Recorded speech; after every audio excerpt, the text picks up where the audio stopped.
As I have had a hard time trying to get here from Georgia, I thank you for your efforts, and I thank you for helping us mark my father's passing. With a heavy heart, I am honored to write about my father. Each of you have your own relationship with my dad. Each of you have your own set of memories and your own opinion that describes my dad. Some may say he could be stubborn because what George wanted, he did it no matter what people thought. Some may say he was hard-headed because even though there were some things he knew he should stop doing, he continued to do it anyway. Why? Because what he would say is, I'm George, and I know what I'm doing. Some would say he was emotional. Now, if there is anyone that has this memory, please share it with us, because he had a face of stone and did not want anyone to think that he was weak. He was a great father, grandfather, uncle, brother, and friend in his own special way. I won't presume to know my father the way you knew him, because he treated everyone in a special way. But I hope that in this eulogy that I offer, you will recognize some part of the man that we all knew, the man that is no longer among us, the man who will never be gone until all of us have passed. My father was raised in the generation where he had to bust his butt to get what he wanted. And when he got it, he was not giving it up without kicking and screaming. I remember one summer working with him on his mail route.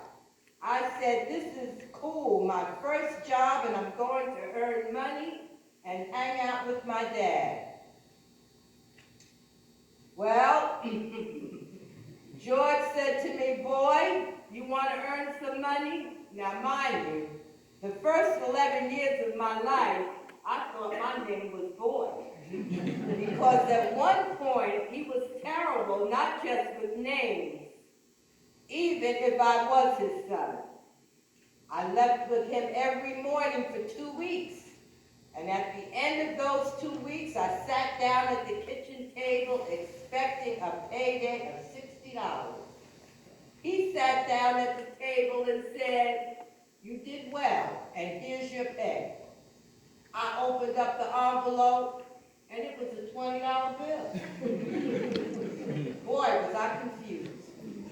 And I said, where is the rest of my money? This is when Hard Knocks George kicked in. He looked me in the eye and said, I deducted for gas, for lunch, for snacks, for pain and suffering. Welcome to the workforce. I quit my first job at 11 years old.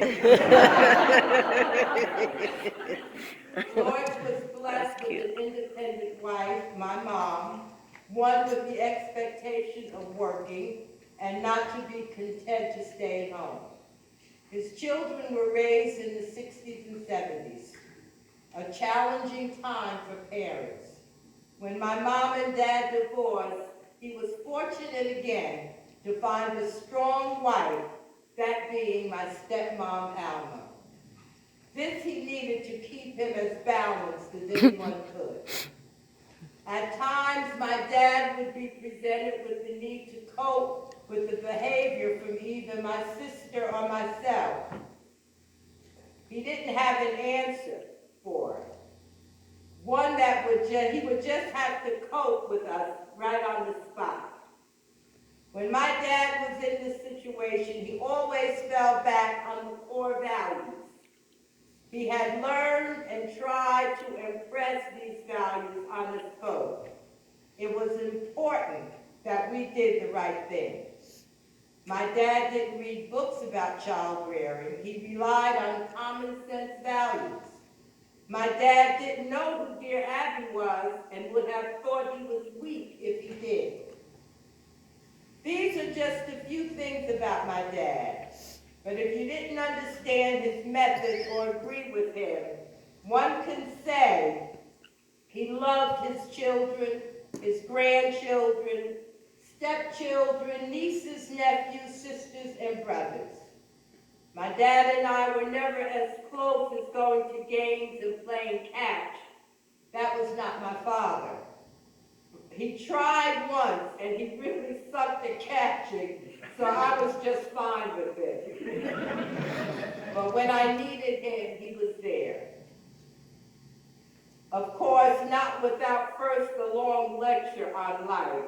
If I called, he answered. He gave me a great stepmom and two wonderful stepsisters whom I consider full sisters. I had the chance to speak with him on his last day, and he knew who I was, and that's what counted.